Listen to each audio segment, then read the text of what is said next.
Okay. Good morning, Council, staff, and guests with us here in the audience and those watching from home. Welcome to our special council meeting for Monday, July the 11th, 2022. I'll call the meeting to order, and I'll look for a mover and seconder to adopt the agenda. And the agenda is that the content of the special council agenda for July 11, 2022 be adopted as presented. Mover and seconder. I've got Councillor Madigan, I've got Councillor Doherty. Any questions prior to calling the vote? And just for a note, we've got Councillor Berman and Acting Deputy Mayor McLeod joining us via online. So with that, call the question. Those in favor? And it is carried unanimously. Thank you. Declarations of pecuniary interest. Anyone to declare? You know the drill. As we proceed, if you see fit, please do so.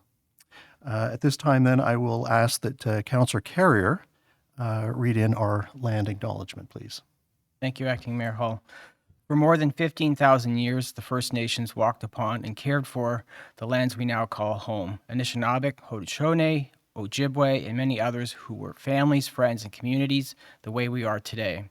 The town of Collingwood acknowledges the Lake Simcoe-Nottawasaga Treaty of 1818 and the relationship it establishes with the original inhabitants of Turtle Island.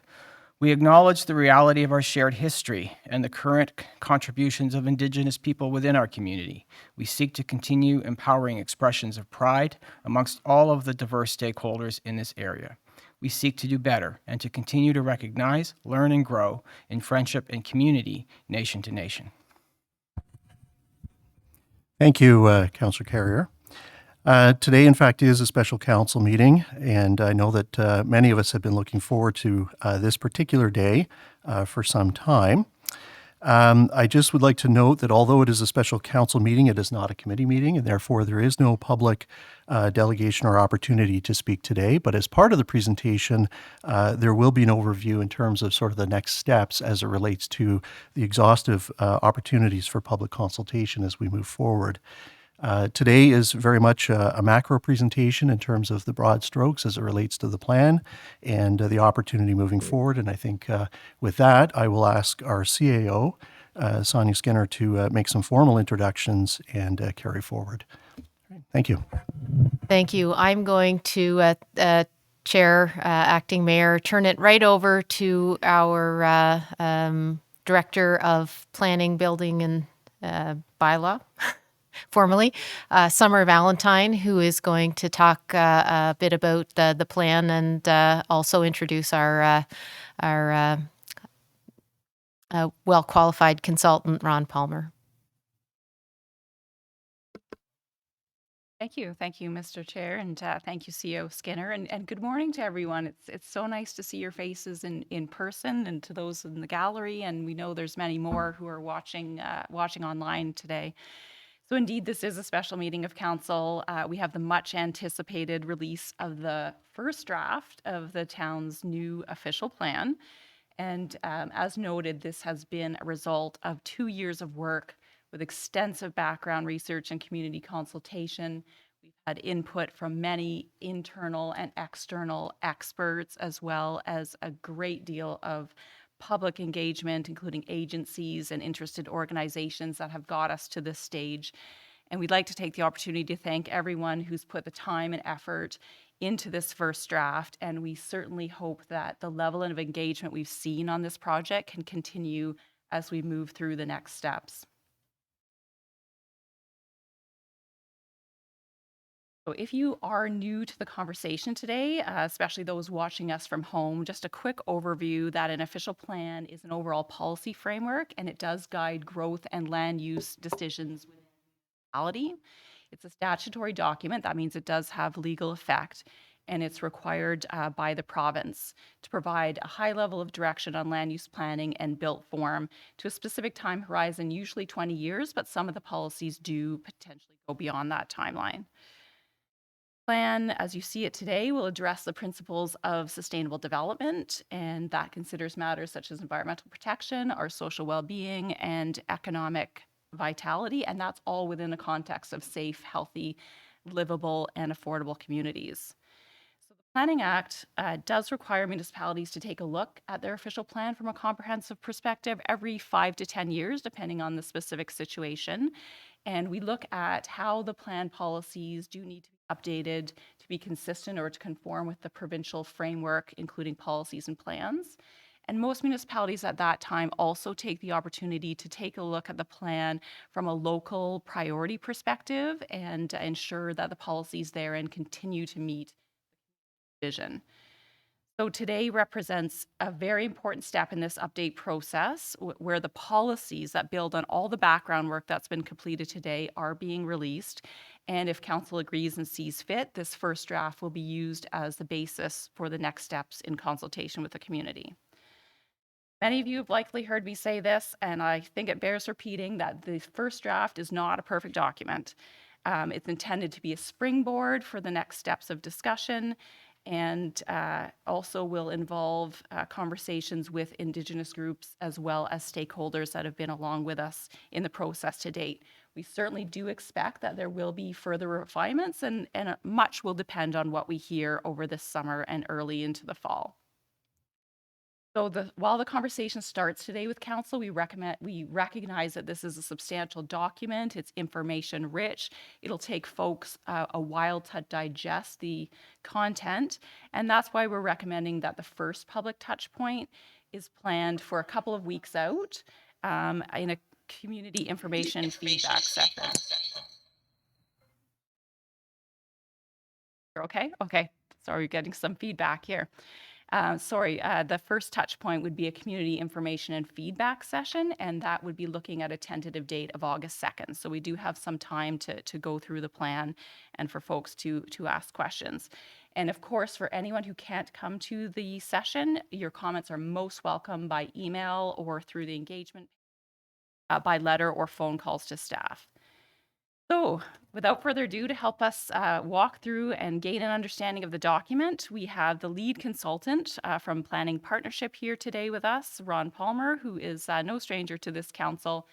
He's going to take us through the journey that we've had thus far on the project, go through the big moves, as we call them. So those are the significant policy shifts that you'll see within the document. He'll also walk you through the highlights and recognize that there's a few evolving topics that aren't fully addressed in this first draft of the official plan.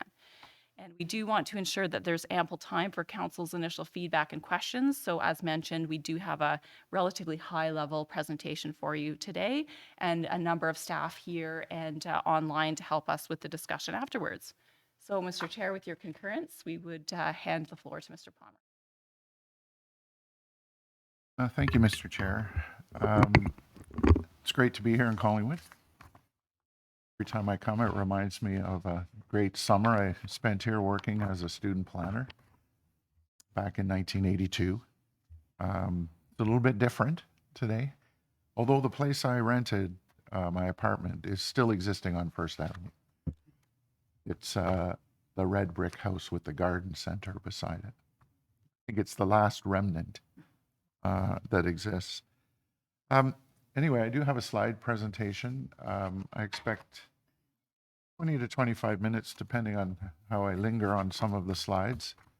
I'm not too concerned if you want to ask questions as we go, or if you would prefer to get through the whole presentation and ask questions at the end. I'm in your hands, but I will get started. Can we go to the next slide, please? Can I, just before you start, I'll just get you to speak into the mic a little bit closer. Thank you. Okay, does that sound better? Okay.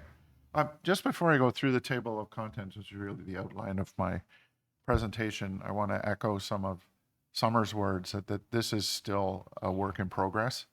Lots of opportunity for refinements. The goal at the end of this process is to leave this town with the best official plan that we can leave you with as you move into the future. This plan goes to 2041.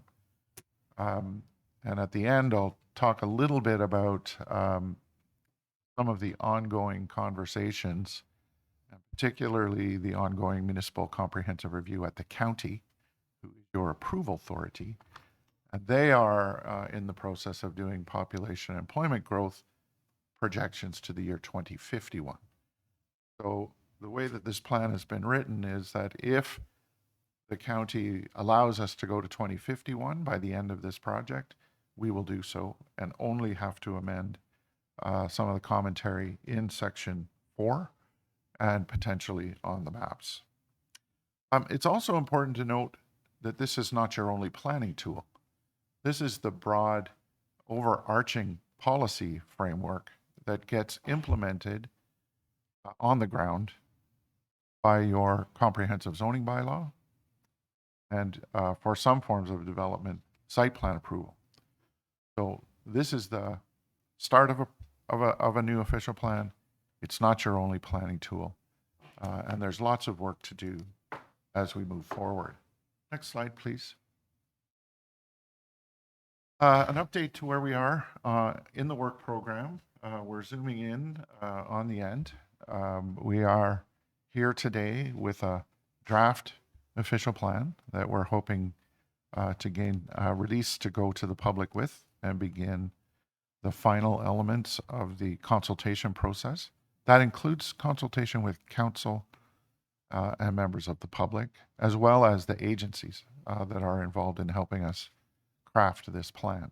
Very important to remember here in Collingwood, we have a number of major pieces of provincial legislation that we're attempting to implement, as well as the need to be in conformity with the county's work as it proceeds.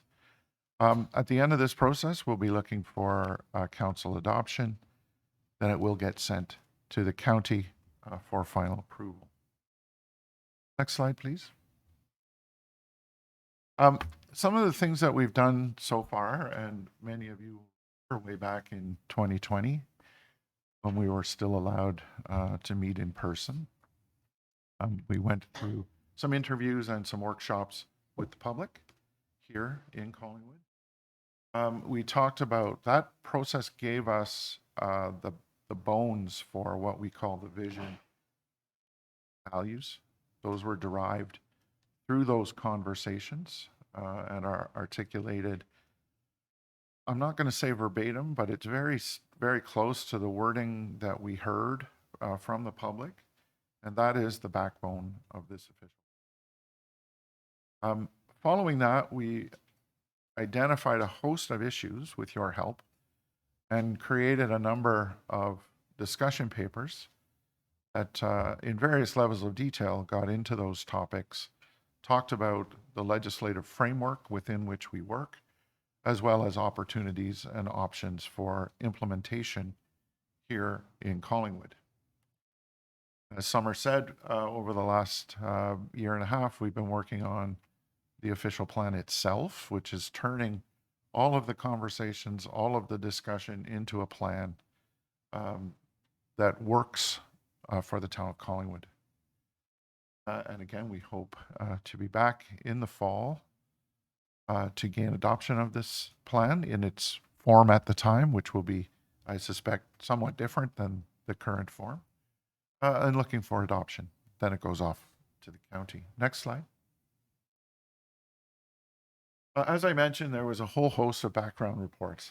Sorry, this one's a little bit hard to read, but we zoomed in on a number of topics that we heard about through our stakeholder consultation and the individual interviews we had. Council.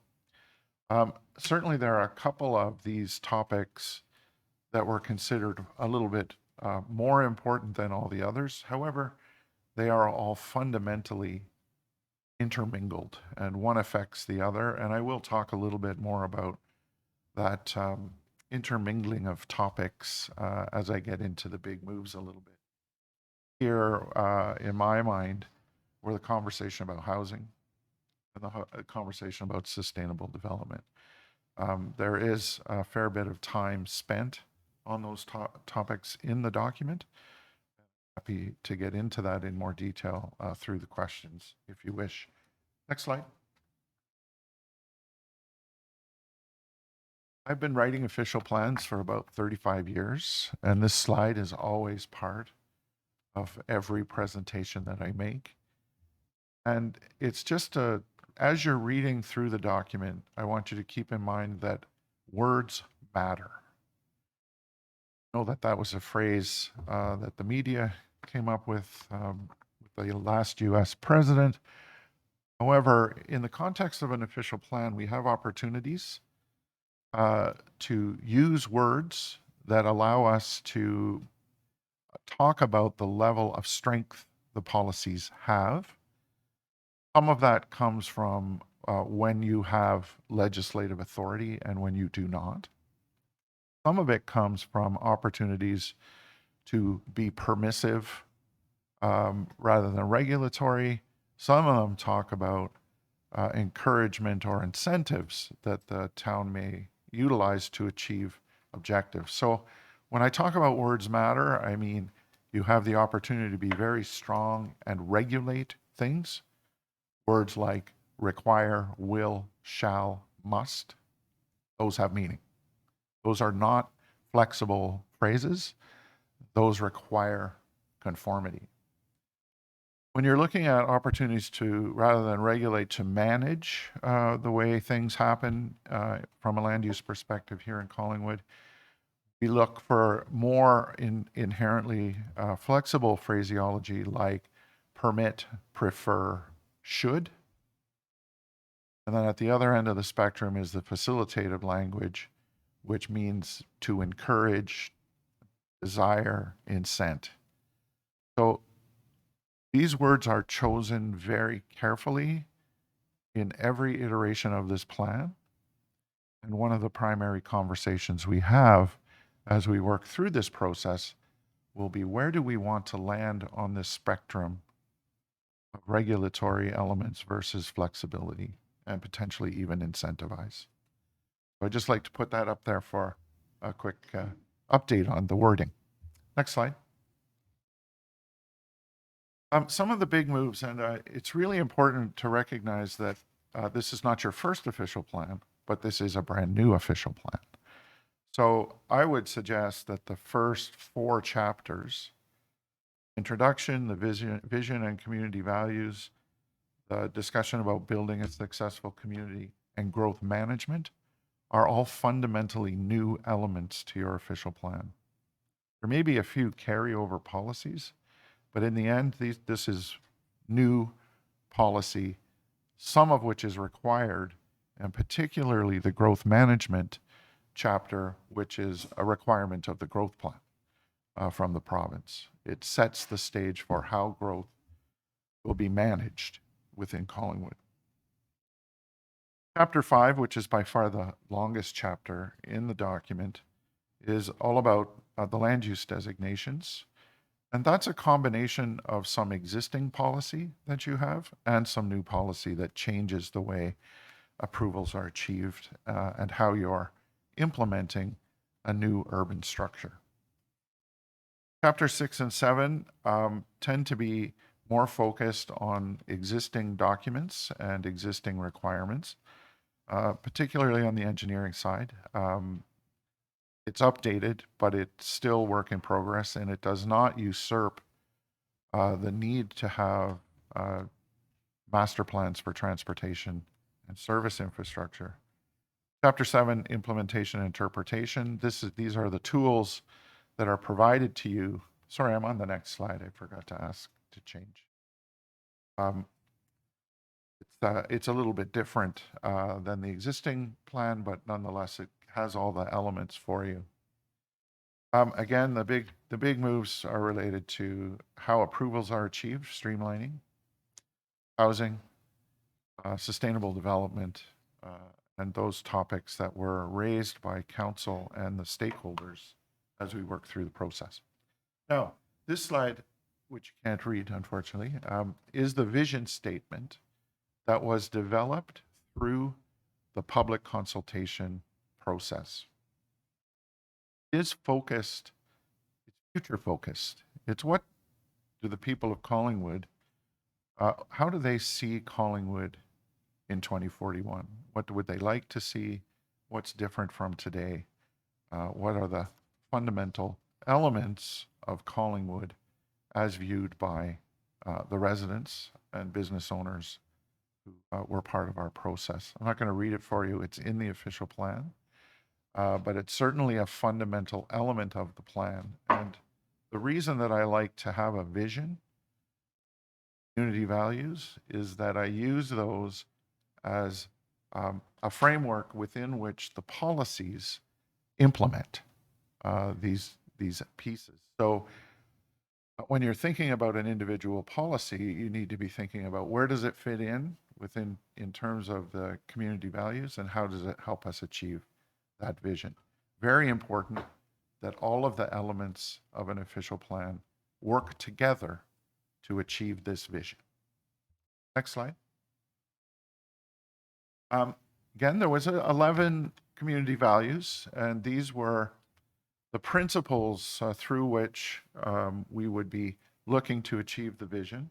As I said, this is the intermediary between the vision statement and the policy framework, but it helps us provide elements through which to review potential development approvals, potential amendments to this official plan. Think of it as a checklist for how each decision related to planning affects the achievement of the vision.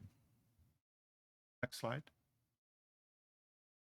Again, a totally new section about building a successful community. And these are policies that generally apply town-wide, and they touch on a number of topics that are, some are requirements under the provincial policy statement or the growth plan, or both. And the idea is that you have opportunities to do things fundamentally related to land use planning that need to be dealt with in an official plan.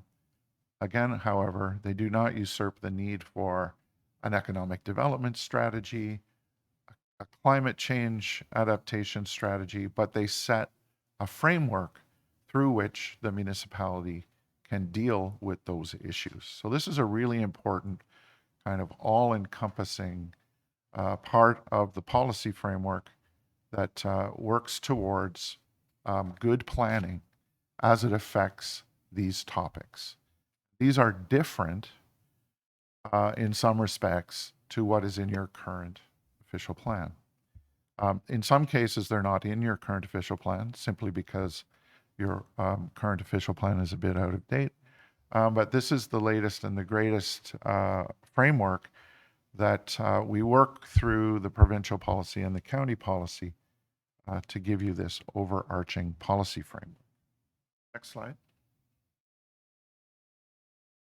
As I mentioned, growth management is fundamentally a chapter required by the growth plan, and it sets a new urban structure for the town of Collingwood based on centers and corridors.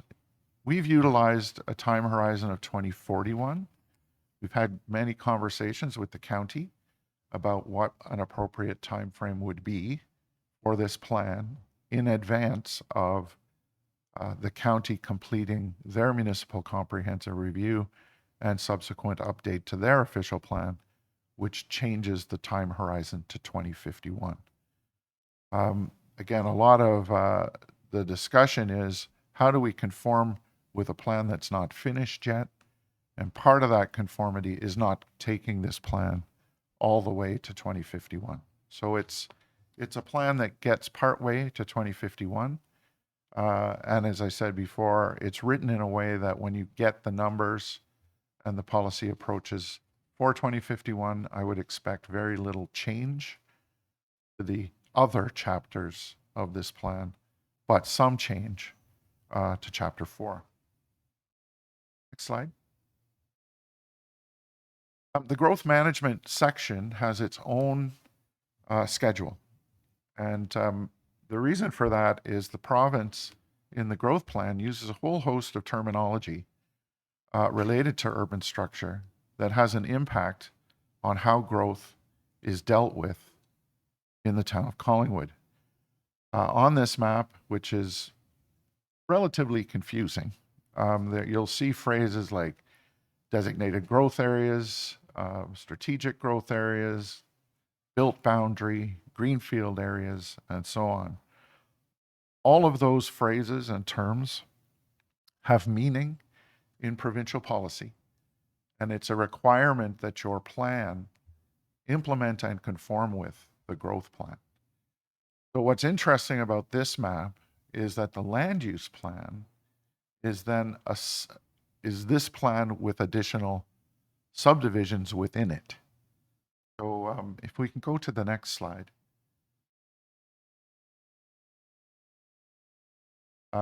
This is where I get into the land use designations. And in a minute, I'm going to show you the land use map, which looks a little bit like the growth management map, except all of those key elements are further subdivided into different land use designations. The beginning of this chapter includes a host of general provisions that apply to all land use designations. There are typically processes for development review and how that is dealt with. That is a process that I like to include here.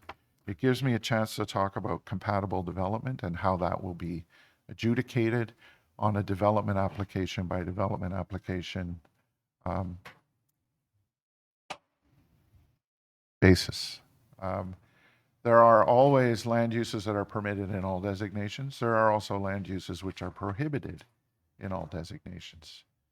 Certainly, the natural heritage and hazard lands are a key element of this plan, and the province has special legislation for wayside pits and quarries, as well as contaminated sites. Those have been included in this plan. Next slide.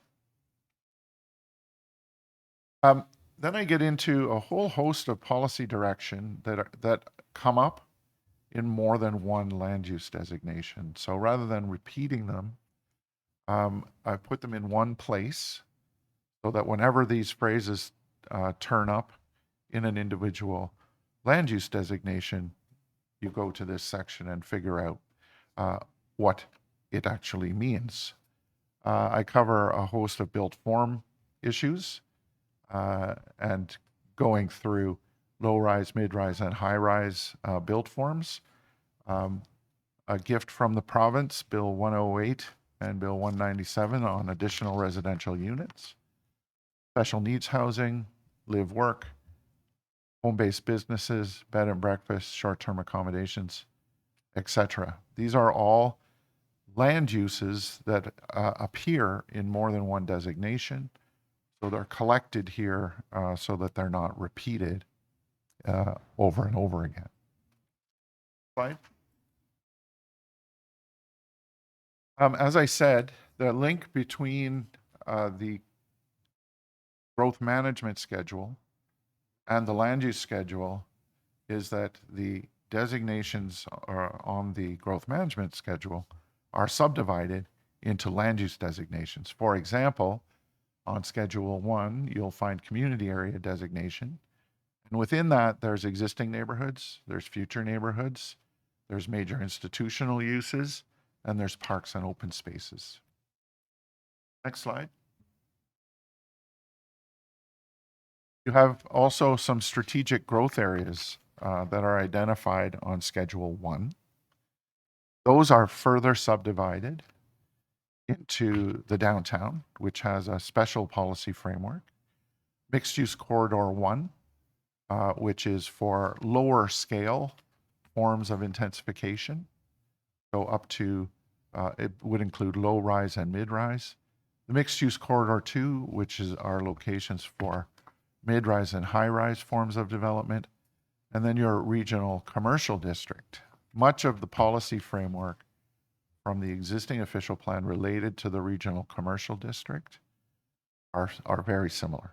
This was kind of a carryover. It's not exactly the same. I did some editing, but that designation stays in place. Next slide. Employment areas. In Collingwood, we have 4. Prestige employment and general employment. Primary difference is that prestige employment is generally adjacent to arterial and collector roads and is required to have a more appealing visual presence. General employment is locations for your typical industrial forms of development. And you have waste disposal and waste disposal assessment overlays that deal with your waste disposal sites. The first two are new, but relatively similar to what you have. The last two are pretty much a carryover from your existing official plan. Next slide.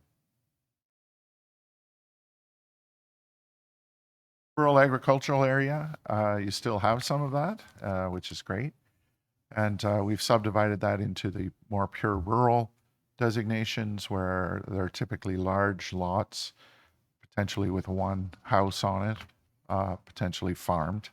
And then you have a whole host of rural residential developments, which are developments that are not provided with full municipal sewer and water. Some have water and not sewer, some have neither. Next slide. So that's the land use map, Schedule 2. And when you look at that in the context of Schedule 1, you'll see that it is similar, yet there are many more designations on this map than the other one. The other one's all about structure. This one's about how do we deal with development in the various land use designations within the town of Collingwood. Next slide. The Greenland system is really important here, and we have an environmental protection designation. We have an adjacent lands overlay. I think there's a map on the next page. Can you click to the next page? Well, that's basically what it looks like. The darker green has been identified by our ecological scientist utilizing work from the Conservation Authority and the province to define your natural heritage features that need to be protected through this plan. The lighter green is a 100-meter overlay designation, which is a trigger for an environmental impact study. Both the overlay and the environmental protection designation can be adjusted through an environmental impact study that determines that if development is to occur, the natural heritage features and their functions are appropriately conserved. This is primarily a desktop exercise. So clearly we need to include that flexibility to ensure that if, based on more detailed science and ground truthing, there needs to be an adjustment, that it can be made. If it's a large issue, then it can be through an official plan amendment. If it's considered a smaller scale refinement, then it can happen without an official plan amendment. Fundamentally, however, it's crucial that the town of Collingwood have a map like this and have a policy framework that sets out to conserve and protect the natural heritage features, and not just the features themselves, but also their ecological functions, which may happen underground. So it's very important and a key element of this plan as it has been updated to get this mapping as correct as possible, keeping in mind there will always be an opportunity to make adjustments. Next slide. Not only do you have a Greenland system, you also have a whole host of other provincial policy layers that deal with groundwater resources, landfills, and waste disposal sites. And these are all identified on one map. There is a policy framework that fundamentally follows the county and the province level of policy.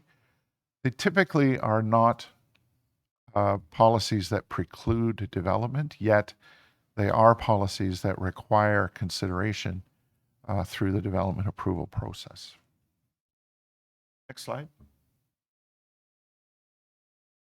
In terms of the chapter on transportation and infrastructure, some of this is new and some of it is a carryover from your existing official plan. We talk about overarching goals and general policies. Some of the new stuff is functionally related to active transportation and complete streets. What do those things mean? How are they designed? How are they implemented in Collingwood? The role of public transit as you evolve through the proposed urban structure and work towards a climate change action plan, transit plays a key role in that work. And then the more traditional parking, transportation, demand management, goods movement, and of course, the road network. This particular subchapter has two maps. If we can go to the next slide. One is the active transportation plan, and this is identifying where you have both on-road and off-road bicycle and pedestrian trail networks, sidewalks, etc. And the next slide is the road network, and that's where we determine type of road, local, collector, arterial. Some are proposed, most are existing, and there's policy criteria for each road type in the official plan. Next slide. In terms of municipal infrastructure, again, there are goals and general policies. This is primarily related to the existing official plan. However, we do have some ideas about a policy for more green infrastructure. But again, fundamentally, this is a bit of a carryover from the existing official plan. Importantly, on both of the transportation and the municipal infrastructure side, those really refer back to master transportation and master infrastructure plans. Those don't need to be repeated in this document, but they do need to exist. And doing them in a master plan is a much more flexible approach than including them in the official plan, because you can make changes over time without doing an official plan amendment. Notwithstanding that there's reference back to those documents, they're much more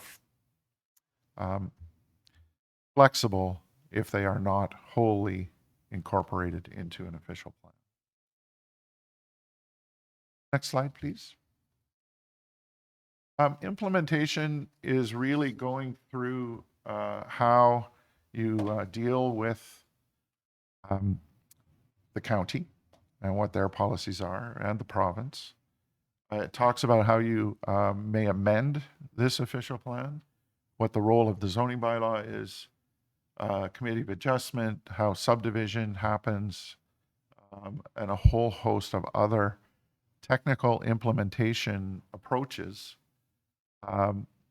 either providing some direction on what to do or linking you back to the Planning Act, where the Planning Act requires some level of conversation in your official plan in order to utilize the tools that are available. And there are a host of Planning Act tools that you will want to have at your disposal going forward. Whether or not you use them all, it doesn't matter. This plan empowers you to use them should you need to use them. Next slide. Interpretation. Now learned that white font does not work. Interpretation, a fairly short chapter. I deal with definitions and how we use definitions in this document. You will note that there is no definition section. The reason for that, and this comes from hard experience in other jurisdictions, what I do here is I refer to your definitions, and I've used the definitions that are found in the provincial policy statement and in the growth plan. And the reason I don't like to put them in an official plan is that they change them all the time. So it's important that you refer back to them in those documents, but there's no need to repeat them here. That's been the approach that we've taken thus far. It talks a little bit about how to interpret land use boundaries and road pattern, particularly if they're not defined roads. How you deal with numeric standards. This helps the Committee of Adjustment, depending on which numbers find their way into the zoning bylaw. And then there's different policies dealing with future legislation and technical revisions required to the plan as a result of that legislation. So that's fundamentally the contents of the official plan. I know I spent a few minutes talking about over 131 pages of text, but I think it's an overview that gives you a start to think about what's in it. The next slide is a very important one because, of course, we're working through this official plan review, and there are other things going on at the same time. We need to be, through our work, nimble enough to be able to respond to these things as they are resolved, some of which may be resolved before the fall, some of which may not be. We certainly have the Simcoe County Municipal Comprehensive Review. How that really affects Collingwood is a land needs assessment, growth management strategy. That, after the MCR is completed, will need to be implemented into the county official plan. And we have no idea what the timing for that is. The official plans in the county tend to be very difficult to get approved. So we'll have to wait and see if you get a land needs assessment and an upgrade to the 2051 planning horizon before this plan gets adopted. Just so you're aware, you can get your official plan adopted in advance of the county completing their work. Happened before on 2 official plans that I wrote, one in Midland, one in New Tecumseh. So the county did approve those documents before the MCR and OPA, county OPA were complete. The grain terminals revitalization is something that we've heard about. Don't know what it is yet, so I haven't been able to include a policy framework for that. But if it is ready to go before we need to get adoption of this plan, it can absolutely be included. Short-term accommodations, another hot topic here in Collingwood. We have a policy framework which is fundamentally the same as your current one, and we need to wait and see what the outcome of that exercise is. Interestingly, almost all of my other official plans, this is on the list. How are we going to deal with short-term accommodations? The proposed minister's zoning order is also out there. Depending on what happens with that, that could fundamentally change the growth management strategy in this plan, economic development elements, as well as land use. That's a pretty important and potentially transformative piece that we need to be ready to deal with depending on what happens. Flood management is always an issue in Collingwood. The bad news is you're very flat. Good news is you're right beside a beautiful lake. Those both have implications, and they need to be understood. I understand there is some ongoing work that we may be able to implement before the end of the summer. And ongoing legislative changes. Pretty rapidly last year we got Bill 108, Bill 197, and then just before the provincial election, Bill 109.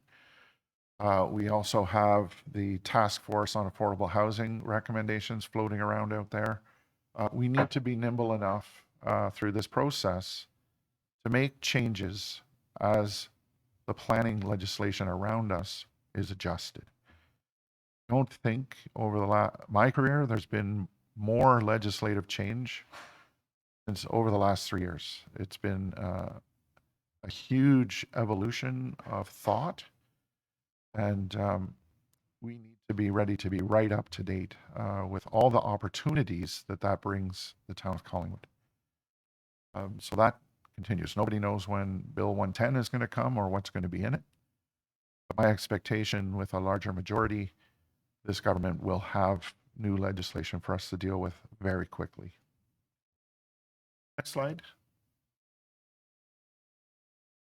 Next steps. In my conversations with Summer and staff, we're looking at a two-phased consultation program, community information and feedback sessions. We haven't decided exactly how we're doing that. You may recall way back 2020, we did a series of topic-focused workshops online, relatively well attended. We may do that again. We may do that or an in-person meeting here in Collingwood, or maybe do both. But at the end of the day, we need to figure out what's the best approach here in Collingwood. Indigenous engagement will come after the second draft is prepared, because it will be a more complete and ready to adopt document. And then we're looking at statutory public engagement through the statutory open house, statutory public meeting, which of course require notice sometime in September, October. Hopefully at that point we get adoption and it can be sent to the county for their approval. We do know that with all planning documents at the county, the province is very heavily involved. So you can just assume that it's the county with the province's help. And with that, I'm happy to try and answer any questions that I can. Okay, I've been studying all night, so I'm ready for the exam. Thank you, Mr. Palmer, for the presentation. Just before I open to council for questions, Director Valentine, is there anything further you'd like to add at this point before? No? Okay, thank you. So with that, I will then look to my colleagues to see if there are any specific questions as to what has been presented.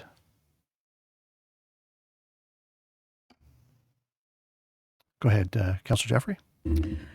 Thank you very much, Acting Mayor Hull. So not really questions, because I think Ron, the ones I had, Ron did touch on. Number one, the frustration of the approval process and the fact that we're dealing with a very outdated OP at this time, and we're trying to bring in a new one. And we know what those aspirations are, but we're very much locked into an old OP. And so whatever those timelines look like, by the time we have what we would deem now to be a very progressive and aggressive OP, suddenly becomes outdated as we move along. So I just don't know if there's anything more to add to that, other than it's our reality within which we live, and a lot of residents don't understand the length of time it takes us under this provincial legislation to correct or right the ship as quickly as we would like.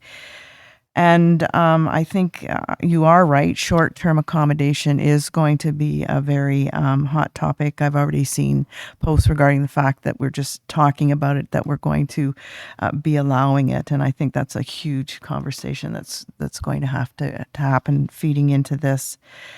So I very much appreciated the presentation. I think there's going to be a lot of discussion going forward. And so I think this is a pretty good footing to start from. So that's all I have so far. Thank you, Councillor Jeffrey. Those were comments, but Mr. Palmer, would there be anything that you would add to that? Or Agree that short-term accommodation is a big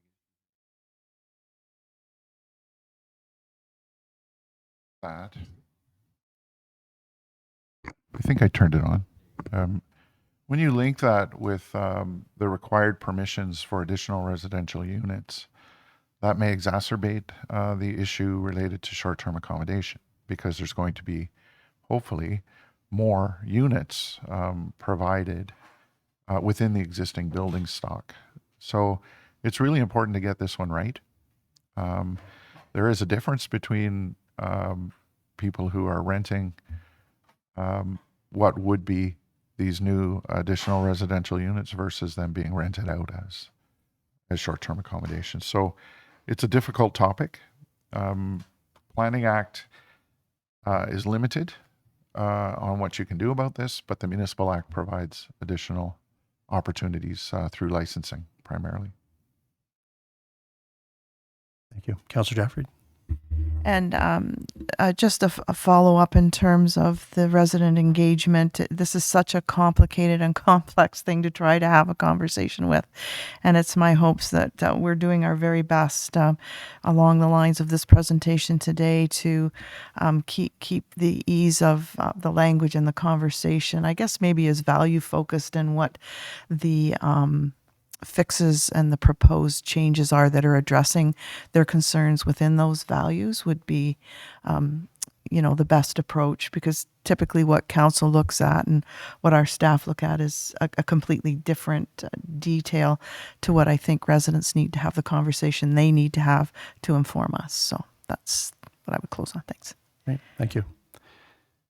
Around second time at the table, any questions, comments? Yeah, Councillor Hamlin? Yeah, I've got you, Councillor MacLeod, next. Thank you, Mr. Acting Mayor. I have a few comments and just a couple of questions that I thought perhaps could just bear some explanation for our public who might be watching today.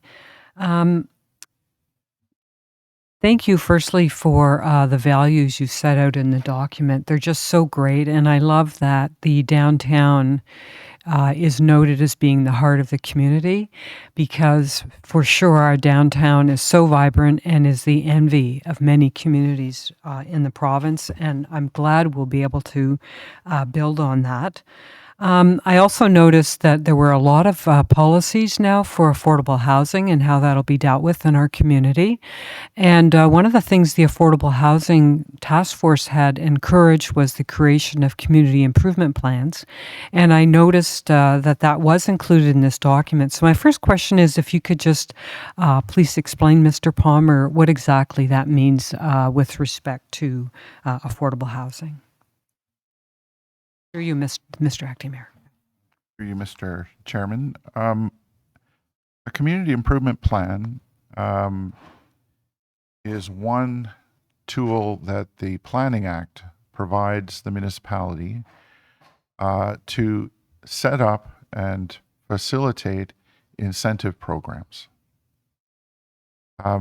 It's the only tool that you have to do that. And that really means transferring funding from the municipality to private sector developers.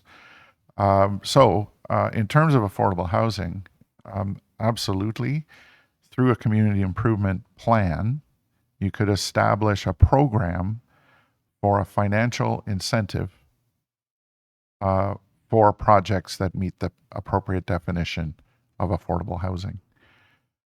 Certainly there's been many municipalities that have done that, some more successful than others. All I can say is the bigger the incentive, the more successful it tends to be. Okay, thank you very much. There's lots of comments in the draft plan about our active transportation network and that growth should be focused on ensuring that those links are enhanced and really important for our community. I'm just wondering if you have any thoughts through you, Mr. Acting Mayor, on how we can implement this in our applications as they come forward, and even into our own, if we're redoing a municipal road. Can we use this document to make sure, let's say if we're updating a road, that we include some active transportation? And if a developer's coming forward with a new plan, can we require active transportation links? Thank you. Through you, Mr. Chair. That's an interesting question. Active transportation is really important. Just for everybody's information, active transportation is all modes of transportation that don't have a motor. Walking, cycling, and various scooters, skateboards, a whole host of elements, and absolutely a commitment to develop an active transportation network, which requires things to be linked together. It needs destinations, it needs routes. It starts with the municipality. The municipality has to make a commitment to a system, that is easier to implement and have a conversation with the development industry if you're doing your job first. Absolutely important. It's relatively new on the planning scene, and it requires that there be a plan, that the engineering department is on board with that plan, and that it's implemented both within existing communities when you have the opportunity to do so, and certainly in new communities where you're starting from scratch. The very first thing you need are sidewalks. People will walk more if there are more sidewalks. So sidewalks are not an add-on anymore. And as I mentioned before, everything in planning and in this document is linked. So commitment to active transportation is also a commitment to a healthy community, which is also a commitment to a more sustainable community and a response to climate change. So they're all interrelated, they're all important, and active transportation is a key element of all of that. Thank you. I just have a few more, if I may. Thank you. I noticed that there's lots of policies about the shipyards, and I'm just going to ask you if two things on the shipyards, because our community is so interested in what happens on our waterfront, and through you, Mr. Chair. The first one is, are there any changes to the shipyard policies in this new document? Any major changes, not tiny ones? And also, I noticed there's a private landfill marked on the schedule around the spit. Could you please explain what that is? Thank you. Through you, Mr. Chairman. The shipyards are an interesting part of Collingwood. We have shifted the primary policy framework to become a neighborhood, having those policies apply because much of the shipyards is developed. So you don't need the same regulatory regime to manage development. It's now about managing change. So that's generally where the shipyards conversation is going in this plan. As far as the landfill site, that's a hangover from your current official plan. My understanding is it exists and it needs to be recognized. And again, the policy framework is the same as the current OP. Thank you. My next question, Mr. Chair, is I noticed that there's some discussion in the draft official plan about maximum height of buildings. And to date, we've operated in Collingwood with an official or unofficial 6-story height. And I noticed the draft plan includes reference to when the maximum stories could be 8 stories or 12 stories. Could you please explain when that would, where that's contemplated in the community? Thank you. For you, Mr. Chairman. 6 stories is a fine height in a mid-rise built form. It is time for Collingwood to start thinking about taller built forms. Again, linking back to opportunities for affordable housing, opportunities to change the mix of dwelling units in Collingwood, which is very highly focused on single detached dwellings. We look at the taller building elements primarily in locations that are adjacent to your arterial road network. And usually we include a transition policy that talks about the depth of the lot and the introduction of angular planes and setback requirements, so that typically the taller buildings need to be well away from existing lower rise built forms. The angular plane actually comes into play through zoning, but in this plan, we're attempting to identify tools that create an appropriate transition from taller built form to existing lower height built forms, so that it's a comfortable, acceptable relationship, thinking about things like shadow, privacy, and so on. So it's not everywhere. It's not a carte blanche height permission. It's a height permission with transition policies that need to be implemented. And with that stated, what typically keeps buildings low in a place like Collingwood is the economics of building underground parking. So there's a huge relationship to surface parking lot and the amount of built form you can get on a lot. And it's a self-fulfilling regulatory regime. Again, having lived in Collingwood while they were replacing the first street, I can't remember if it was the sewer or the water, it requires dynamite. It's rock.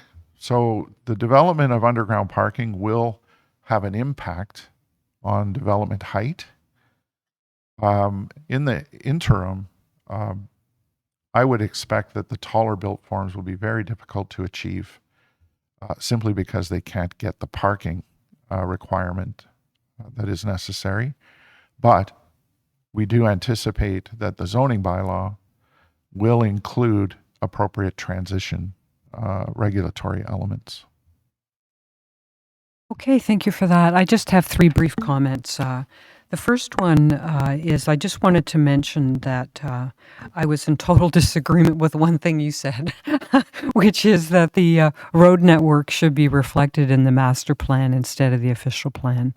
And my own experience sitting here over the last 4 years is that I had wished that our collector roads and arterial roads, these are the major roads in our community, were in the official plan.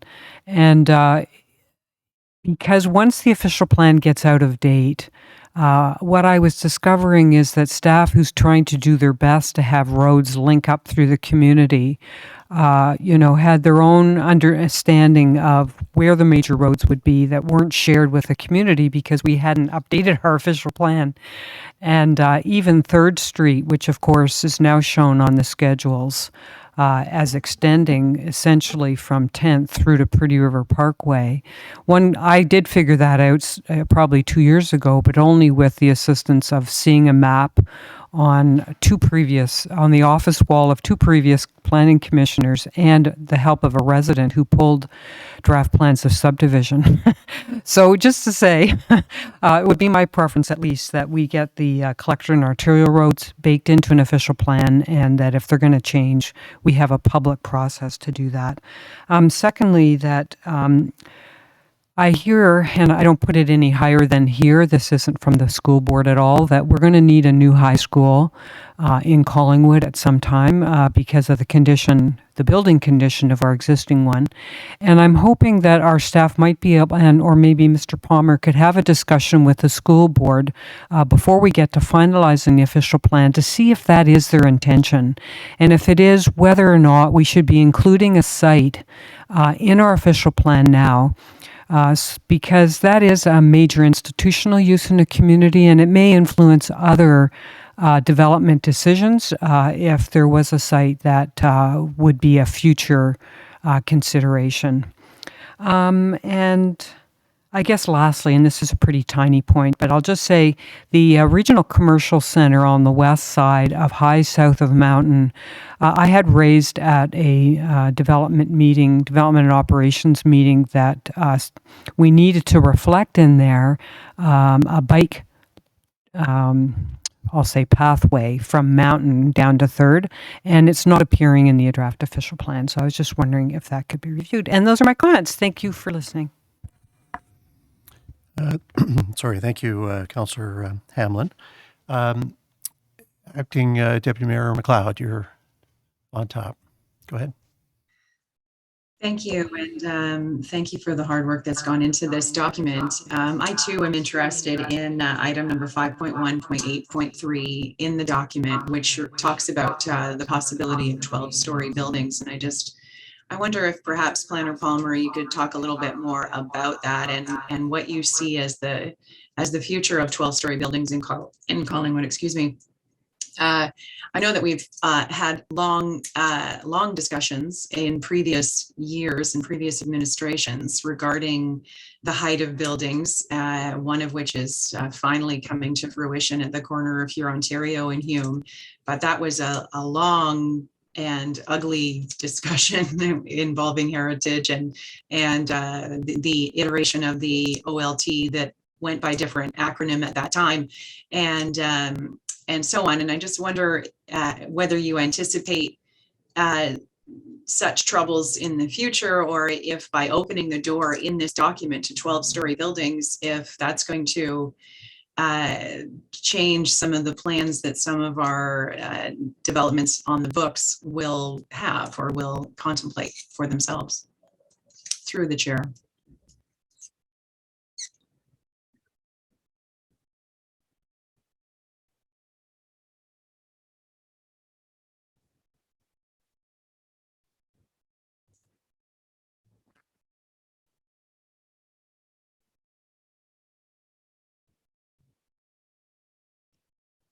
Achieve 12 in certain locations, and maybe even taller in other locations, remembering that they can always apply for an official plan amendment. But I'm going to put height in the context of a host of other elements. Absolutely, in terms of a response to climate change, you need to get denser, and that means get taller. And that fundamentally is linked to the urban structure and focusing density and height on your arterial road network such that you can enhance and support investment in greater transit. So again, that's linked. You're also reducing per person carbon footprints when you're taller and denser. So it's really important that we move away from promoting primarily low-rise development in Collingwood because there's an impact on climate change. Secondly, there's the issue of affordable housing. I spoke to every single councillor, and every single councillor talked about the need for affordable, attainable housing in Collingwood, and that fundamentally means enhancing the mix of dwelling units that you have here, including some that are higher density, taller, to reduce land costs per unit and dwelling unit cost based on the size of the unit. So you need everything. You need different forms of housing. You need opportunities for taller building elements where they're appropriate, and keeping in mind that everything is required to pass the test of compatible development. But at the end of the day, putting numbers in an OP is a guideline. It will hit the ground through the zoning bylaw, and absolutely all of the tests need to be passed before buildings of a certain height can be achieved. At the end of the day, though, at the beginning of this exercise and the beginning of this journey, discussion about how we're going to deliver affordable housing was a fundamental question on everybody's mind. And part of that is permitting and potentially facilitating, potentially incentivizing taller built forms in appropriate locations. Thank you. And through the chair, I have another question, if that's all right. And that is, I wonder if Planner Palmer could be prevailed upon to talk a little bit more about the very final map that is contained within this document, which is about the special areas. And there are more than one. There are many special planning areas on this particular map, and I wonder if you could maybe just highlight some of them, and because I couldn't really find too much in the text that connected to that final map, and so I wonder if you could maybe illuminate for us what those are about through the chair.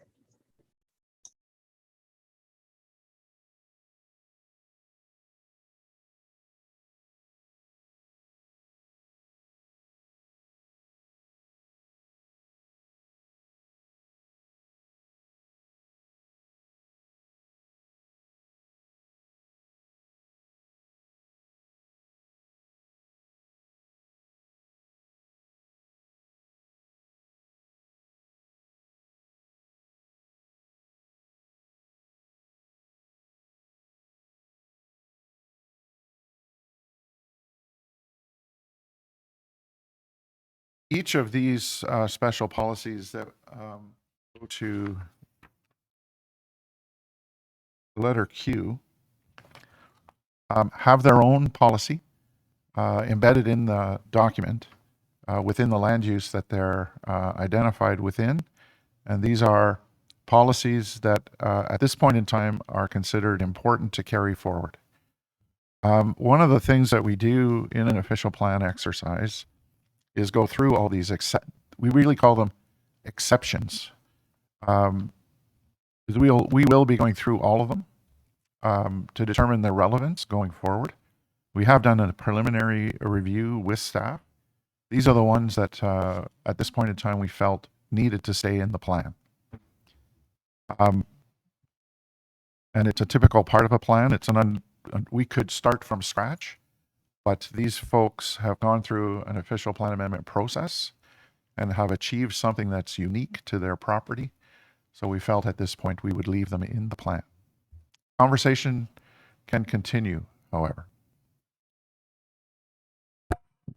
Great. Thank you. Acting Deputy Mayor. Thank you. I appreciate that answer. I'd like to address item number 5.1.8.7 in the official plan draft document, where it talks about home-based businesses. And even in the next few weeks, our Committee of Adjustment is going to be dealing with one particular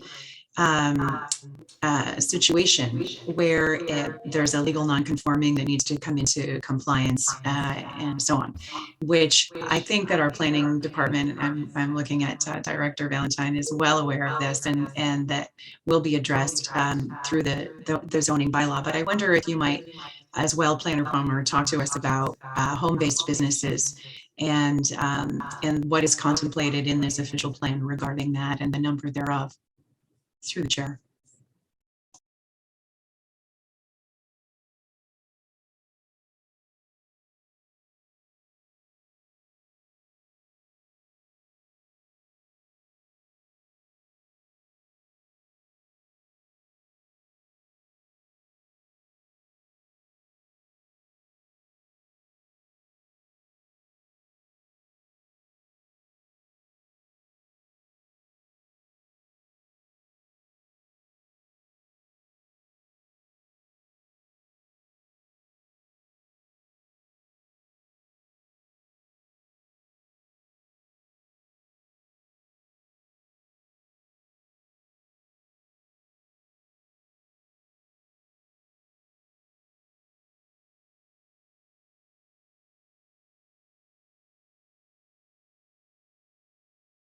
Doing a lot of different things.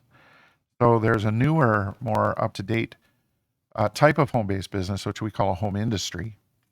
And those are a little bit different than a home occupation. They're not an office, they're not a small retail operation or service commercial operation. These are maker spaces. Somebody's got a lathe in their garage and are making wooden bowls, or a wrought iron person. So it's a little bit of a broadening of the opportunity for working at home. It's quite common these days to have a broader approach to this because more and more people are setting up shop at home. So the purpose of this plan is to provide some criteria through which applications for rezoning would be evaluated. The goal is that through the evaluation, any of the adverse impacts would be appropriately avoided or mitigated. Thank you. And so my comment regarding the above questions is that we need to, thank you for your work, but I think that we are going to find ourselves in a position where there is going to be a tremendous amount of pushback regarding 12 stories. And that needs to be carefully considered, because in addition to the needs and requirements of affordable housing, I believe that there is certainly a concern expressed to me often about the character of the town and that special, immutable small town charm that we have, that has made us such a desirable place to be.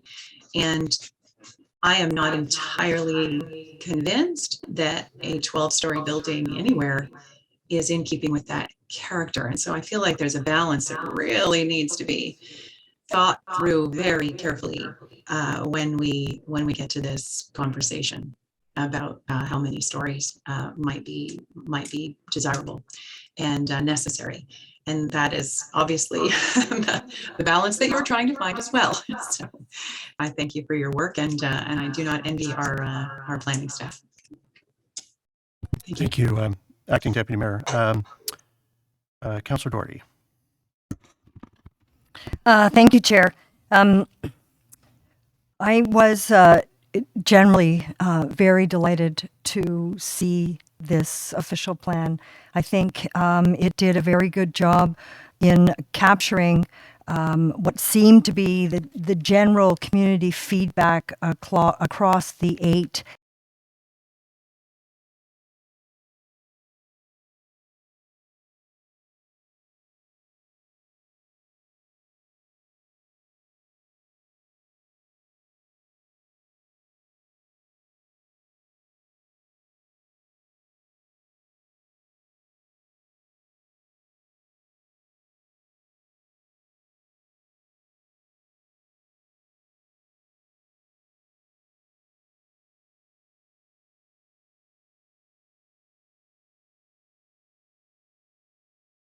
revised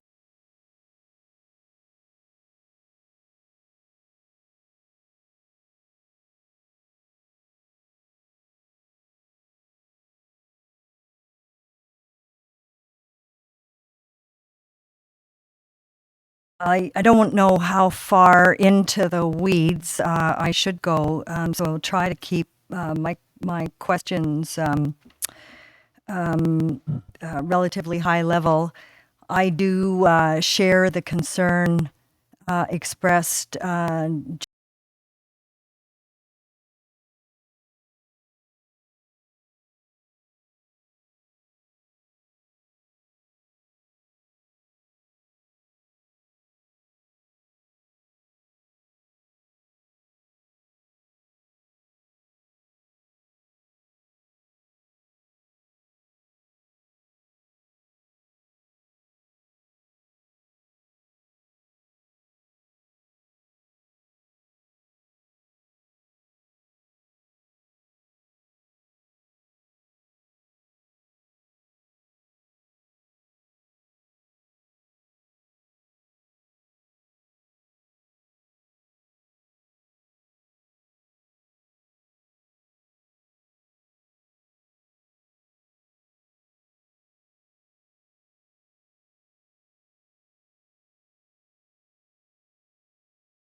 just now by Acting Deputy Mayor McLeod with regard to the higher rise, the up to 12-story buildings. I think that there will be a lot of community pushback. And I don't know whether when you contemplated their introduction, whether you considered them to be mandatory for us to achieve the density targets that we are being directed to achieve by the province and the county, or whether with slightly lower height buildings spread more widely around the community, that we could achieve the same density without suddenly losing our semblance of, small town Ontario. Through you, yeah. Through you, Mr. Chairman. Interesting question. A number of immediate things come to my mind, and you talk about small town character. First Street, small town character? Is that how you define it? That's a rhetorical question because I spend half my life trying to define what existing character means. Small town character means many, many things. In terms of the linkage between density and height, and sure, you can achieve density in many different ways. However, I'm just going to give you an example of where I live because that's what I do as a planner. I live just south of Regent Park in Toronto. Regent Park doubled its density through the redevelopment. Fundamentally, they did it with height. Because as you may recall, Regent Park was all low-rise, mid-rise development. So they've doubled the density and created 3 parks because they've gone taller. So the mass of the buildings at grade is less than it used to be, notwithstanding the height has doubled. So sure, there's many different ways to achieve density. However, there are consequences to spreading out at grade versus going up. I always say, I can see around a tree, but I can't see through a hedge. So it really depends on the location for me. You know, on First Street, if the movie theater agglomeration closes, as many of them are, is that a good, could you have 12-story on that height? Who would it impact? So in my mind, the discussion about height is really about location and other elements of character that you're trying to achieve. So it's not a simple answer. At the end of the day, I go back to what I've said before, is that you need a range of build forms because you don't have that today. And that's causing some trouble with affordability. And again, if you knock over a tall building on its side, is that a better outcome for you in terms of achieving what you need to achieve at grade, including public open space, active transportation, all of those elements, difficult with a low, high density built form. So again, it's going to be a conversation we have. At the end of the day, it's about balancing various city building issues and urban design. And if you're going to do it, how do you do it right? And if you're not going to do it, what are the alternatives? Thank you. Actually, you've kind of led to my next comment / question, and that was with regard to parkland dedication, which you reference, of course, throughout the document at the 5%. I believe we had a figure of 5%, but you also reference the notion of being able to pay cash in lieu of parkland. And my concern with cash in lieu is it often tends to be used with developments on small footprints, which often are mid to high-rise building, which when the funds are allocated to some kind of a park, some distance from that building, to me, contributes to the possibility of ghettoization of our taller buildings. And I think that we should be considering more and more the notion of small parks, pocket parks. We talk about small town character, the notion of green spaces being everywhere, the ability to plant trees and shrubs everywhere is going to contribute to a small town feel. I just spent a couple of days in Oakville, Burlington this week.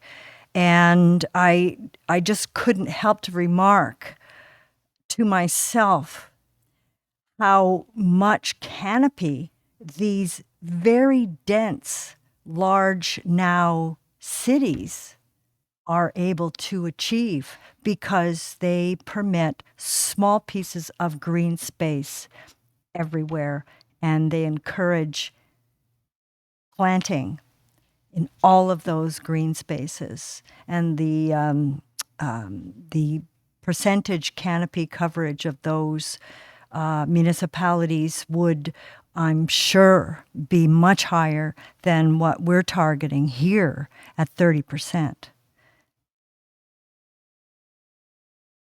Mr. Chairman, that is a fantastic topic, and I'm right on board with you. I'm, in fact, doing parkland study for the town of Oakville.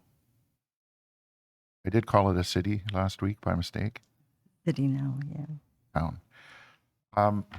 There's a couple of things that are crucially important about parkland dedication today. That is broadening the hierarchy to include smaller scale elements and giving credit for them. I think that's a fundamental issue and should be implemented. The second thing you talked about was about when is cash in lieu appropriate. And the very first thing I would tell you is that the town should be deciding when cash in lieu is appropriate, not the development industry. And you can I can put in a policy says the town decides. Depending on the size of the site, there's always an opportunity to put an on-site piece of parkland on a property. We'd have to give something up, but the value that it adds to the development is massive, and it makes much more palatable for the public. So I agree with everything you said. However, I will tell you that Bill 197 requires municipalities, you can collect on residential 5%. If you want to use an alternative rate, which you are empowered to do, you have to do a study to justify it. And if you don't do that, you can use 5%. Can't arbitrarily invoke the alternative rate of 1 hectare per 300 dwelling units. As of September 18th of this year, you have to prepare a parks plan and justify the number. You can always use the 5%. The key for you to think about is that as you get denser, taller, or potentially just denser, the alternative rate in the Planning Act isn't appropriate.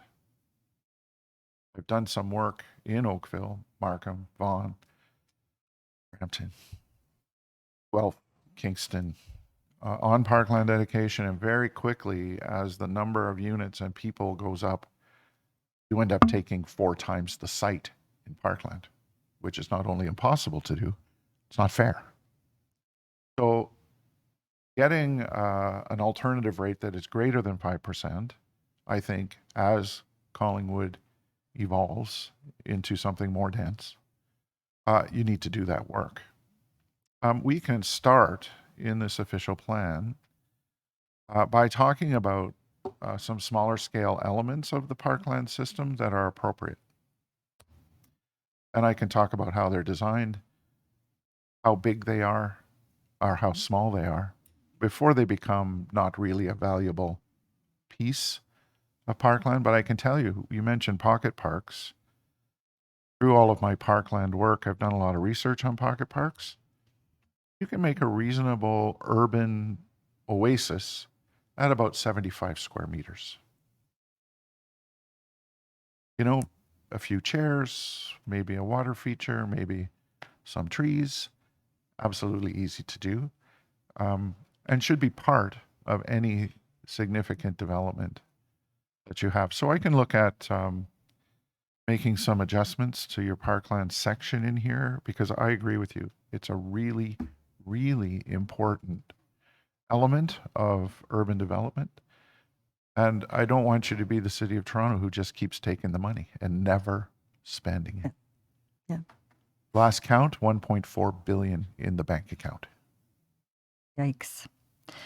Thank you. There is also some justification in our parks master plan. Indirectly, the master plan indicates that we're over represented, overdeveloped in large parks and underdeveloped in smaller parks. So that certainly would help to justify. I won't take up too much more. Just talking about parks and canopies, you did note minimum 30% tree canopy cover. This actually, if we looked at our urban forest management plan, they did an eye canopy study in 2019 that showed at that time that we had 38.3%. So this target is quite substantially below where what we have achieved in 2019 or 2020, whatever it was. So that was the one comment I wanted to make. And then the other comment is, how would that be calculated? Would that be calculated at maturity, or would that be calculated as planted? That makes a big difference. And we actually do have a request for a staff report to consider those aspects as we move toward developing hopefully a private tree bylaw.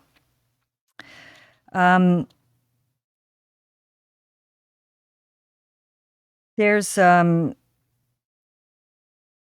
reference here that we, it's section 3.7b, that we may develop a climate change action plan.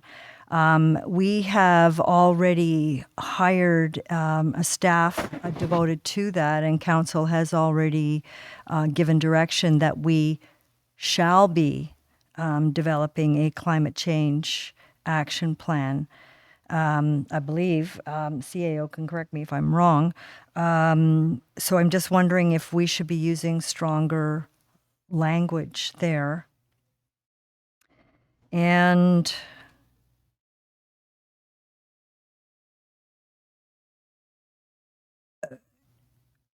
I noted, like, we talk a lot, which we should be talking a lot about affordable housing and how we facilitate more affordable housing.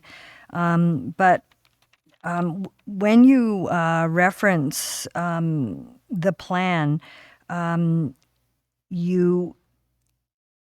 it's not clear to me whether you're proposing to make any changes so that additional residential in established neighborhoods would be as of right. And I think that if we could consider as many areas of our community where accessory dwellings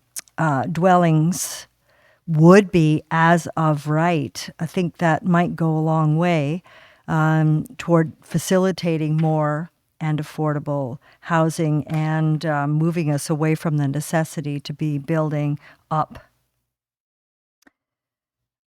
And the other note that I'll make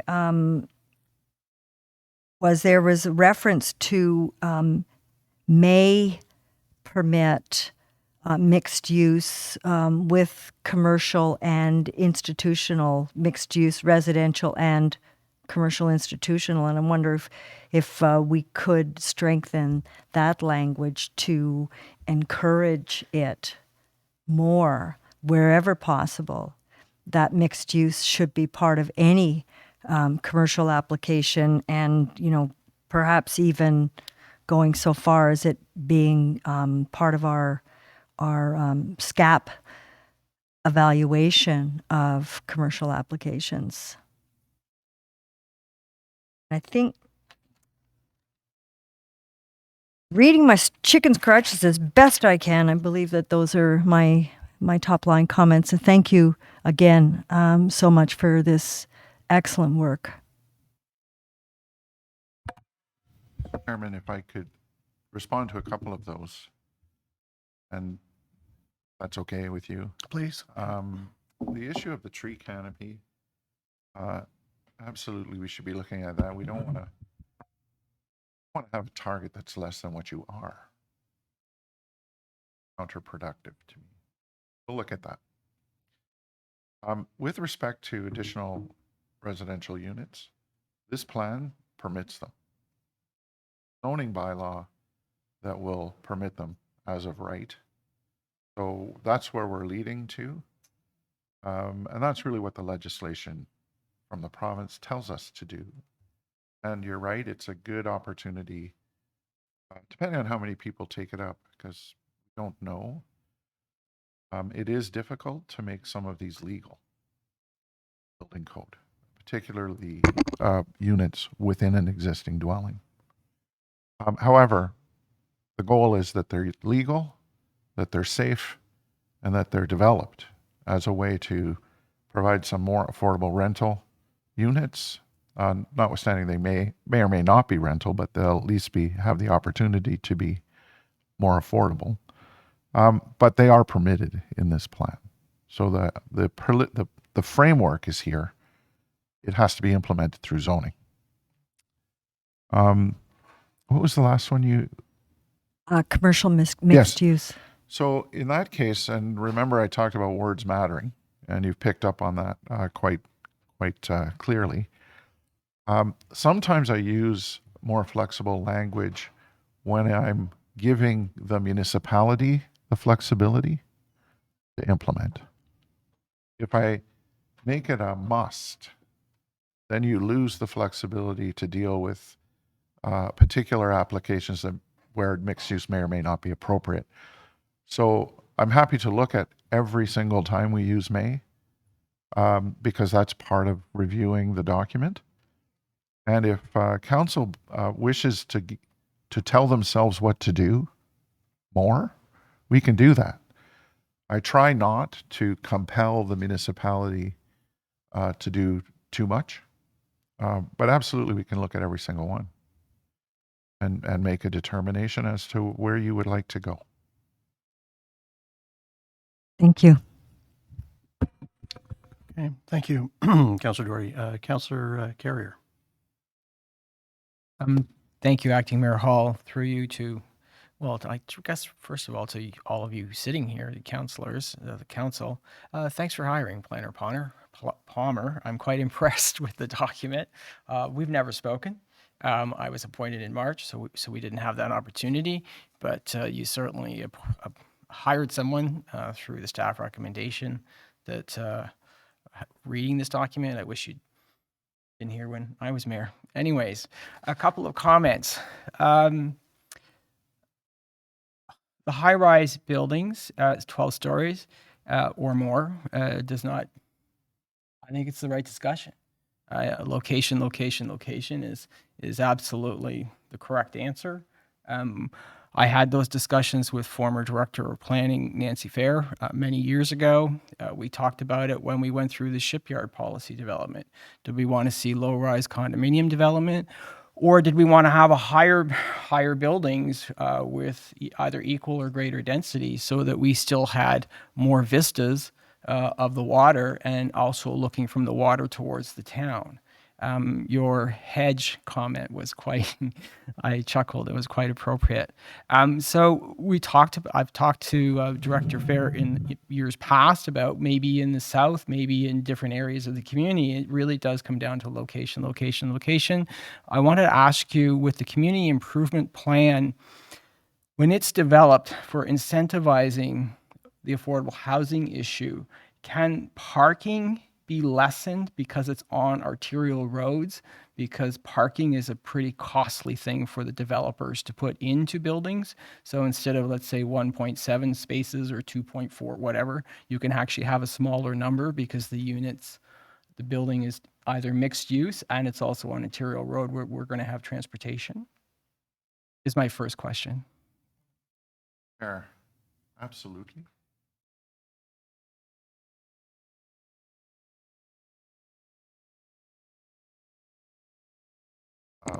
Incentive package. There are things that require a community improvement plan Right. and things you can do without a community improvement plan. Parking reduction, parkland reduction, waiver or reduction of development charges and other application fees, requirements for studies, all of those things can be done without a community improvement plan. Sometimes they're included as the bigger package in a community improvement plan, but at the end of the day, it's only when you're providing a cash incentive, taking money out of the bank and giving it to a developer, that you need a community improvement plan. In my mind, the most appropriate approach for Collingwood, and keeping in mind that it is a pretty big deal here, I've done research on housing prices across Ontario, and Collingwood is surprisingly high. You're right up there with Oakville, Burlington. It's very high. You need to do something. What it is exactly, what's the right combination, can be explored, partly through an implementation of a community improvement plan. And the community improvement plan then sets out the criteria through which you can achieve. But those other things are financial incentives in a different way. Right. Through you to Planner Palmer, one of the reasons I voted against the master development agreement for the shipyards was I didn't agree with the low-rise development. I thought it was more appropriate to have the high-rise development actually on the waterfront properly sited. So it was interesting to hear your comments about that. I wanted to ask you specifically about the Indigenous community engagement component. How do you do that? And that timeline, from my interactions with First Nations communities as clients, it sometimes is a lengthy process, and our timelines may not meet their timelines. So what does that look like? And is there participation just with yourselves and staff, or would the acting mayor, or by then Mayor Hall, would he attend as a community representative? So it's community to nation representative, or how does that work? Through you, Mr. Chair, I'm going to start and I'm going to ask Summer to jump in. Every single municipality does it in a very different way. So there's no rule that works better or not. My experience, the First Nations have always provided very interesting, thoughtful commentary and improved the document. Where I've had the most influence on a plan I was writing was in Midland, which of course is a very significant First Nations with all the historic elements around them. So it really depends on the municipality, whether or not you have a memorandum of understanding, what's included in that, etc. I am not running the Director Valentine too. Thank you, and through you, Mr. Chair. So we did have some Indigenous engagement at the very beginning of the process, but it wasn't as comprehensive as we would have liked, and it didn't include all that are currently or have a historic interest in the geography of the town of Collingwood. So we've been working with the county to augment that list, and part of the next steps is as you mentioned, government-to-government communication, which from a letter from the acting deputy mayor to the chiefs to really determine what level of engagement they would be looking for, the topics of interest, and how much time and resources would be required. So that's part of where we're it's a little bit challenging to talk about the next steps in terms of timelines. That's why we say fall or late summer, because we don't yet know fully the level of engagement to expect and the timeline. So when we talk about that engagement, and as mentioned by Mr. Palmer, incredibly important to build those relationships. So once we hear back from the communities, we can provide a better sense of whether that will include a timeline of engagement for this particular. And just to conclude, what an exciting document. I mean, it is quite, I'm envious of those who are going to be candidates and successful candidates in the next election, working through the policy discussions that I'm seeing in this document that's going to be moving forward.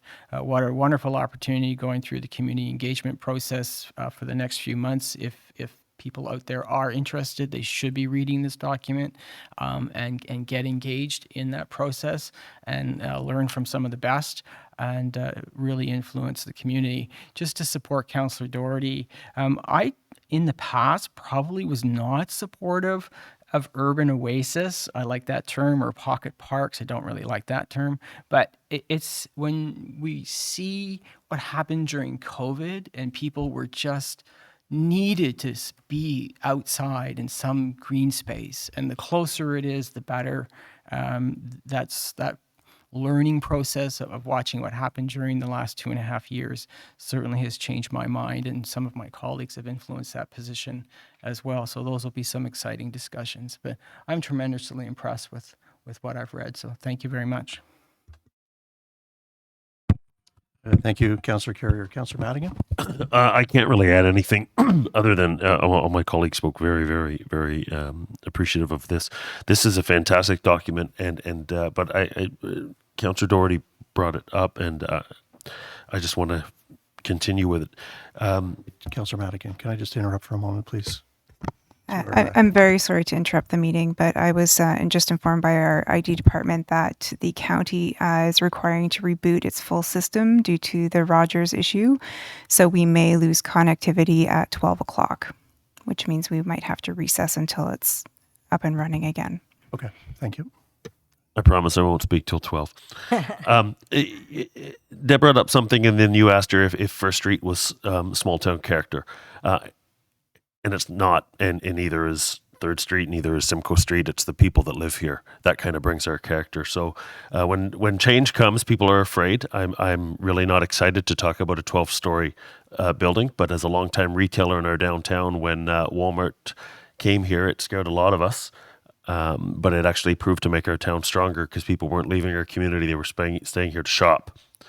But this document states it right in it that we want to get it out for public consultation. So the fantastic people that have chosen to stay here and have moved here and are real small town character, this is a fantastic jumping off point to do this. So, and I'm sure that they will read it when change comes nervousness. But thank you for doing this for us. I always feel funny thanking people that that's their job. So, but I still will say thanks. You've made it easier for us. You've gone through a lot of this stuff.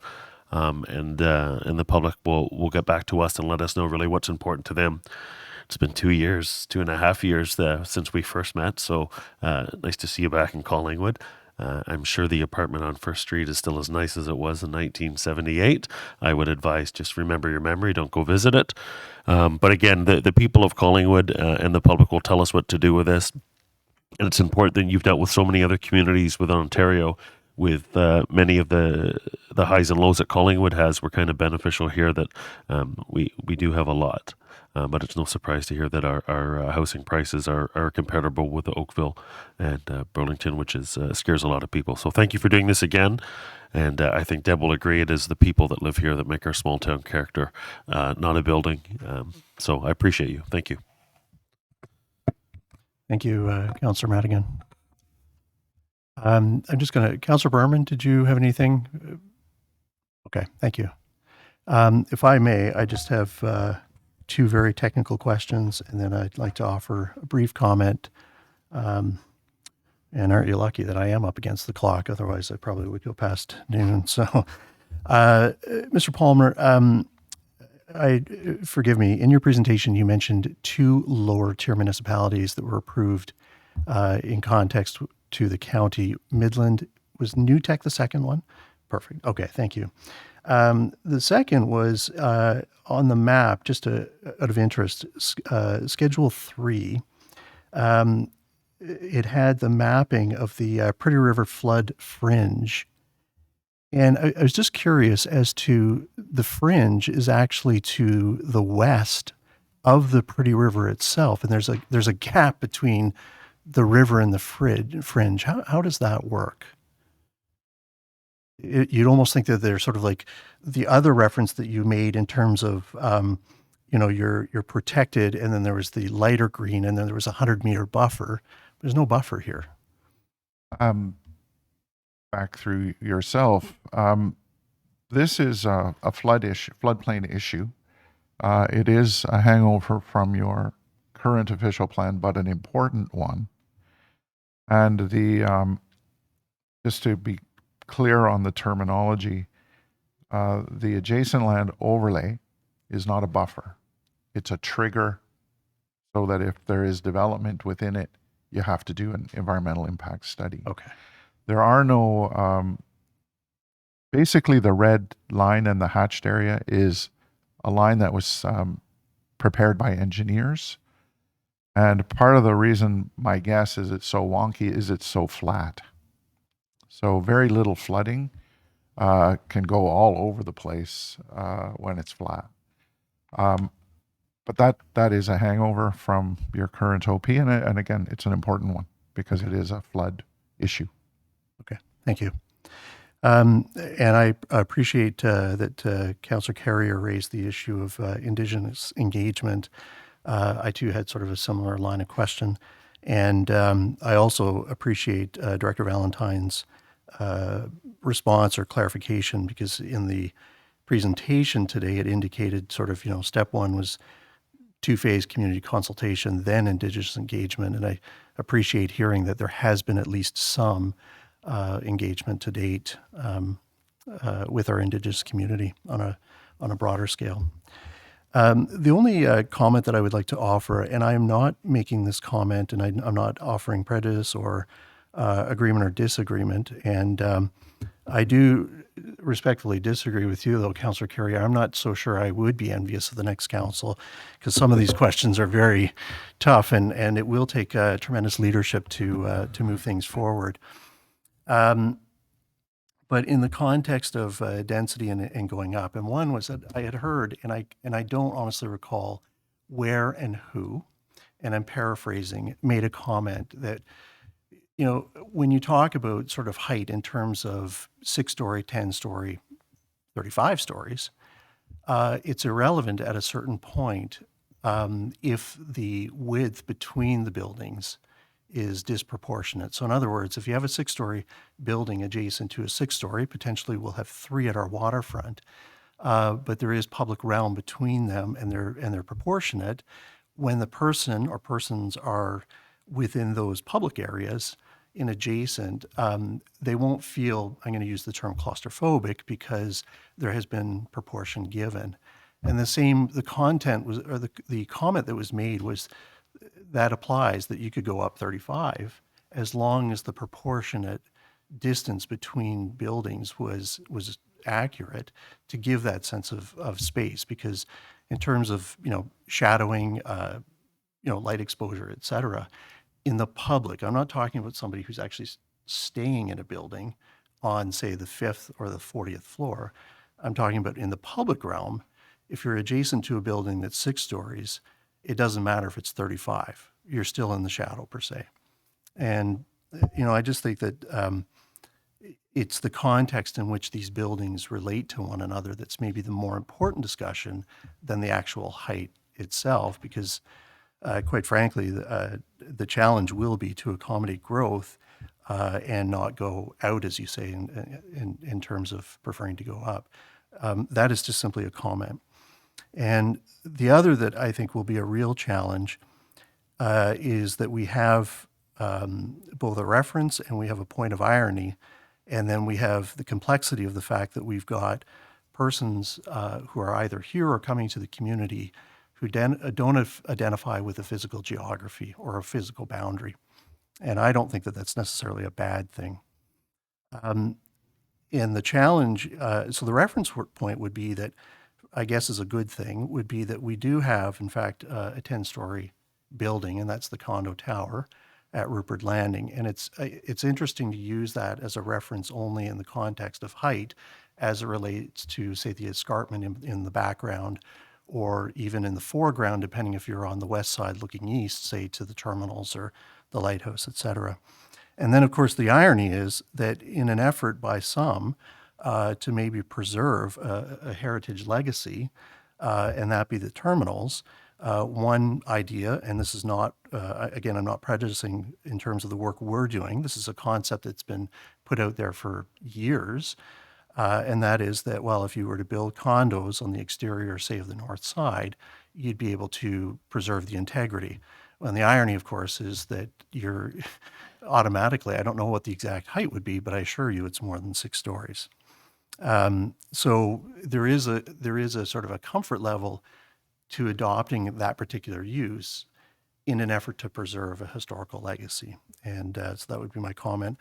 And then the very final comment that I would just make as it relates to the density and the canopy, and I think that this is where the system is flawed, and it is absolutely not a reflection on the work that's been done here, your work. It's a comment on the system in terms of, I'm going to say, top down. And this is where I made reference to the geographical boundary.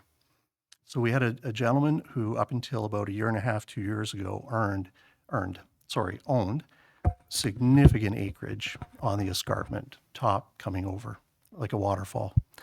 And that has, it's public, been recently sold for multi-millions.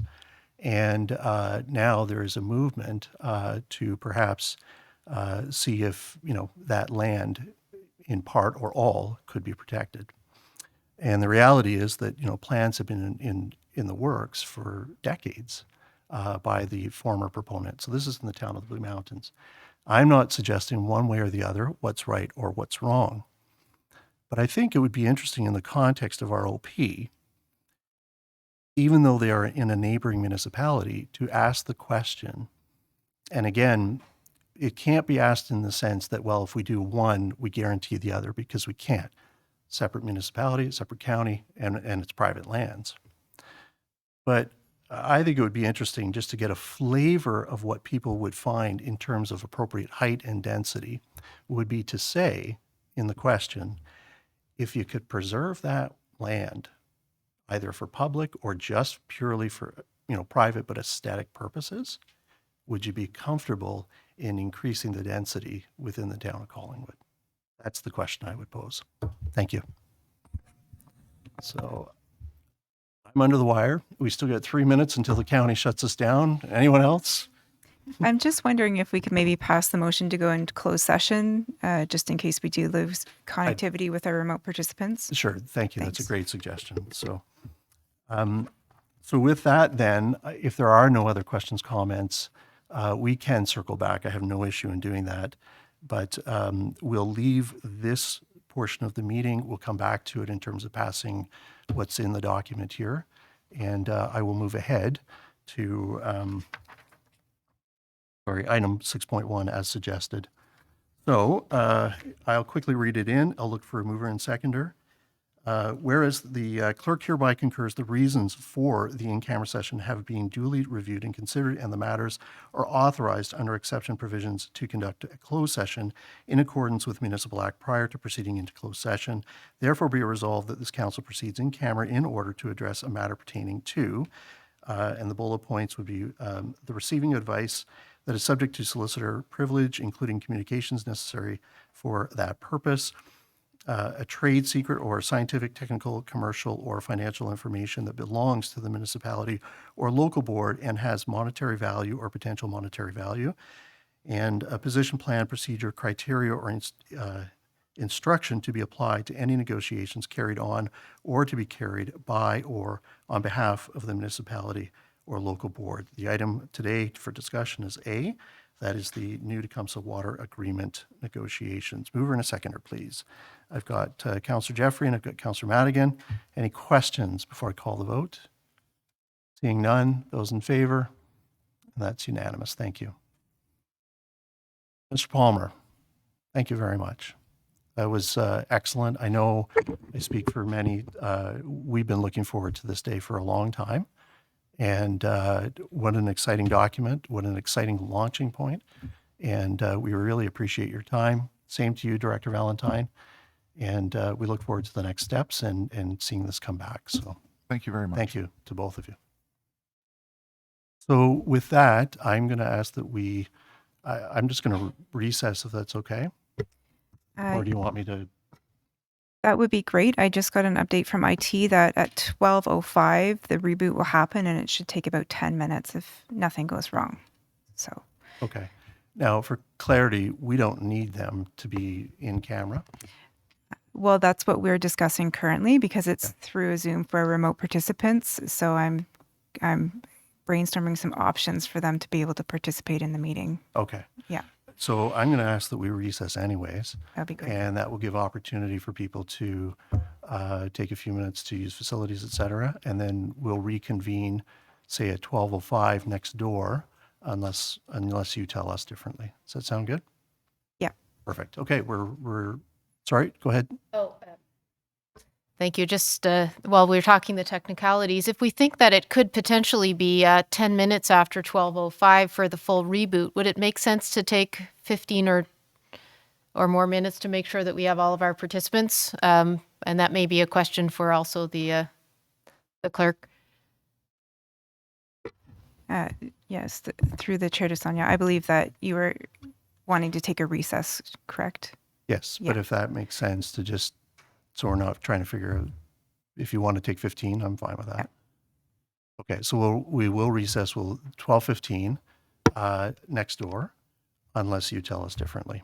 That's great. Okay, great, we're recessed at noon. Thank you.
Okay, Council, we are returning from our closed session, and had a mover and seconder to take us from the in-camera back into public session. And if somebody could just remind me who those two individuals were. You moved it? And you were my seconder? Oh, sorry. Yes.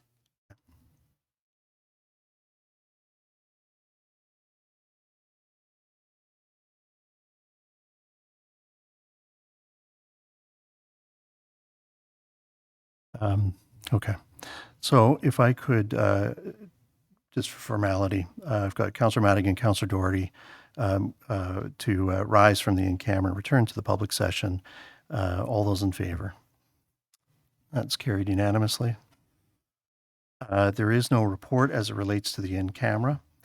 Just for continuity and for the record, we recessed the public meeting that started at 10 a.m. at 12 p.m. or at noon. We recessed for 15 minutes and then we started at 12:16 p.m. in camera and are now returning to the public session at 1:52 p.m. We now will return back to Section 5 within our agenda, the staff report. And I'm going to table this. I'm going to look for mover and seconder questions, and then we'll carry forward. So this relates to the official plan update. The staff report P 2022-23 official plan update release of draft 1 for public consultation be received, and that council endorse the release of the of the Town of Collingwood official plan June 2022 draft for the purposes of engaging stakeholders and soliciting feedback. Further, that staff and the consulting team be directed to schedule a community information and feedback session, undertake further outreach to Indigenous groups, as well as any other community or stakeholder engagement opportunities deemed appropriate for the first draft of the official plan with the approved budget. Further, that staff and the consulting team be directed to make necessary updates to the first draft of the official plan and return to council with a second draft for endorsement prior to the scheduling a statutory open house and public meeting.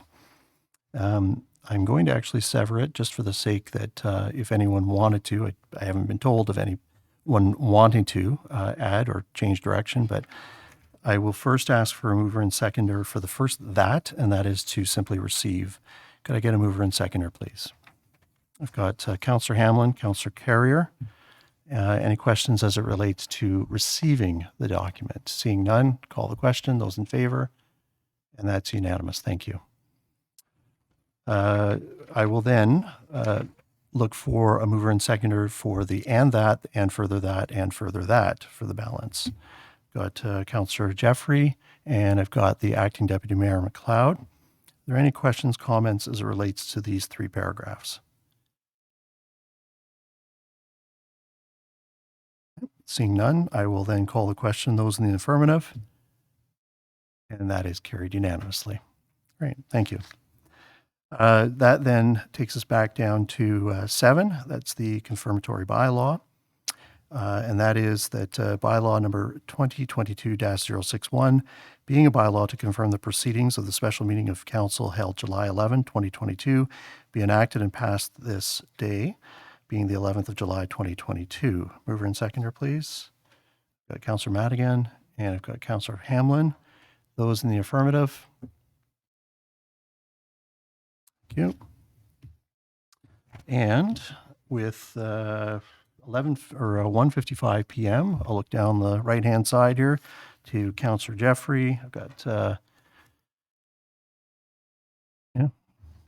okay. And Councillor Doherty seconding. All those in favor of adjourning? Great. Thank you.